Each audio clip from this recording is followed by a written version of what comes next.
Assalamualaikum warahmatullahi wabarakatuh. Apa kabar teman-teman semuanya? Mudah-mudahan semuanya dalam keadaan baik, dilancarkan usaha dan rezekinya ya. Amin amin ya robbal alamin. Terima kasih untuk sahabat Junal Fitri yang udah setia nontonin video aku. Jangan pernah bosan karena apa yang aku sampaikan insya Allah bermanfaat untuk teman-teman semuanya.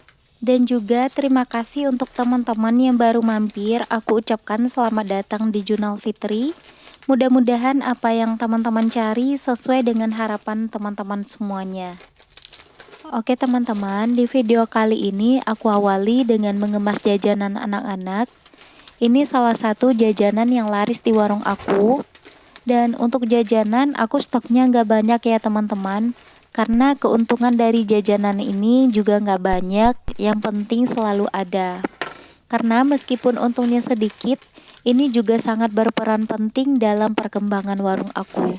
Karena biasanya setiap orang tua mengantar anaknya untuk beli jajanan, pasti timbul keinginan orang tua untuk membeli barang-barang yang lain. Untuk jajanan seperti ini biasanya aku gantung menggunakan dawai ya teman-teman. Jujur aku tuh pengen banget punya rak ciki-ciki yang untuk tempat penataan makanan ringan ya teman-teman. Cuman karena tempatnya yang sempit, akhirnya pakai yang ada dulu. Karena jika ditambah lagi dengan rak ciki-ciki atau semacamnya, itu pasti warung aku bakal tambah sempit lagi. Sebenarnya pekerjaan di warung itu nggak pernah selesai ya teman-teman, karena setiap hari ada aja barang yang masuk. Jadi kita harus pintar-pintar membagi waktu, karena misalnya seperti ini, seperti saat ini ya teman-teman. Pada saat ada waktu luang aku menata warung, bersih-bersih. Kemudian nanti apabila ada pelanggan yang datang aku layani pelanggan lagi. Lalu nanti apabila udah selesai, udah santai, baru kita lanjut lagi beberes warung. Mungkin masih banyak teman-teman di luar sana yang mau buka usaha warung sembako, tapi masih bingung gimana cara menentukan harga jual dan berapa keuntungan yang bisa kita ambil di warung sembako. Kayaknya semua pemula itu sama ya teman-teman. Pada saat awal aku buka usaha warung sembako, tentunya aku juga mengalami itu semua. Apalagi banyaknya persaingan sesama warung sembako, terutama untuk daerah perkampungan atau di desa-desa. Warung-warung di desa itu paling hanya 4-5 warung di tiap desa, sehingga perbedaan atau perbandingan harga akan semakin jelas.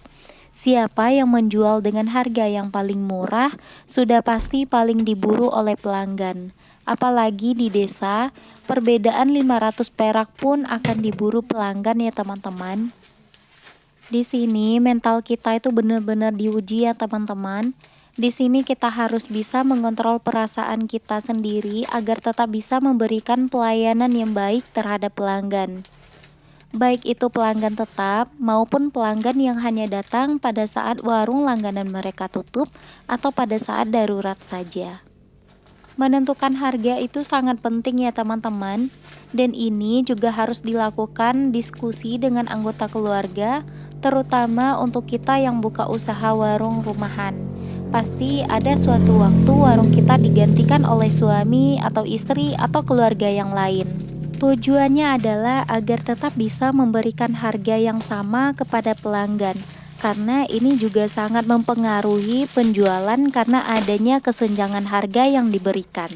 Pada saat menentukan harga, apalagi kita baru buka warung dan masih mencari pelanggan, tentu kita ingin menjual barang-barang dengan harga yang paling murah, sehingga warung kita didatangi pelanggan yang banyak. Tapi jika kita salah atau menentukan harga yang tidak tepat, ini bisa berdampak pada usaha kita. Kita bisa mengalami kerugian atau sia-sia waktu dan tenaga. Sebelum kita menentukan harga jual, yang pertama kita harus memilih terlebih dahulu grosir atau distributor yang modalnya paling murah. Pengalaman aku awal mula buka usaha warung sembako, rata-rata keuntungan yang aku ambil hanya 500 perak. Tapi setelah dihitung-hitung kembali mulai dari biaya transportasi, listrik hingga plastik, ternyata keuntungannya itu sangat tipis sekali. Memang warung aku banyak didatangi pelanggan ya teman-teman. Tetapi warung aku jadi susah berkembang karena keuntungan yang aku dapatkan tidak bisa menambah jenis barang. Di situ aku banyak mempelajari atau bertanya pada pemilik grosir atau bertanya pada toko-toko di desa-desa sebelah berapa harga jual yang akan kita berikan kepada pelanggan atau berapa harga pasaran untuk barang sembako tersebut. Namun setiap daerah harga sembako tidak bisa disamakan ya teman-teman. Kemungkinan modal yang mereka dapatkan lebih murah atau bahkan lebih mahal dibanding tempat kita belanja kebutuhan warung. Kita juga perlu memastikan harga pasaran yang ada di warung-warung sekitar kita. Biasanya aku sengaja belanja kebutuhan warung di warung-warung tetangga dengan alasan barang di tempat aku sedang habis. Karena biasanya jika kita hanya datang untuk menanyakan harga, mereka tidak akan mau memberitahu atau enggan untuk berbagi. Jadi dengan kita berbelanja itulah kita akan tahu berapa harga pasaran di daerah kita sendiri.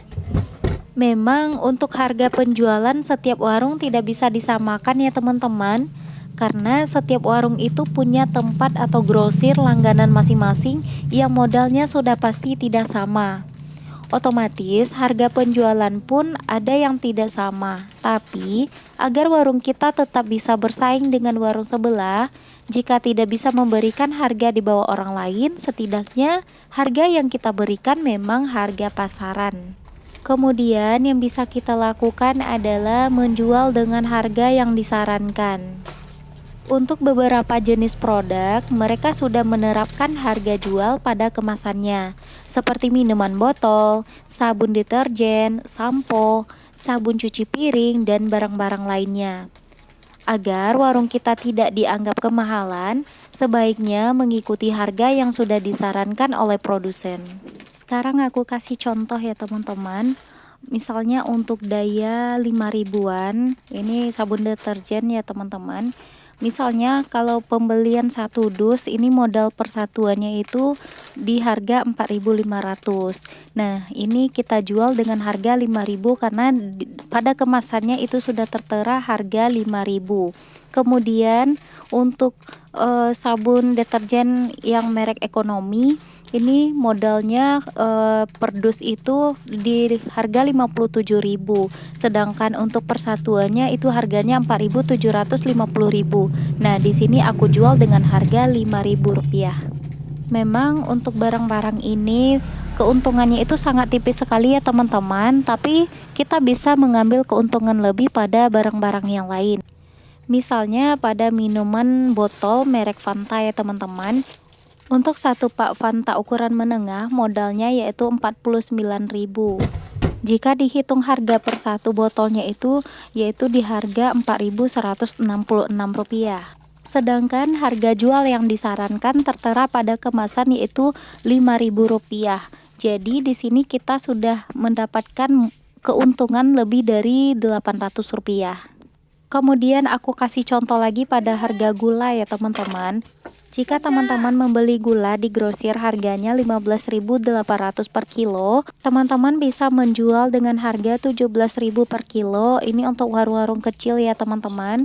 Beda lagi untuk pembelian gula di setengah kilo ya teman-teman, bisa dijual dengan harga Rp9.000, dan untuk pembelian seperempat kilo bisa dijual dengan harga Rp4.500 sampai Rp5.000.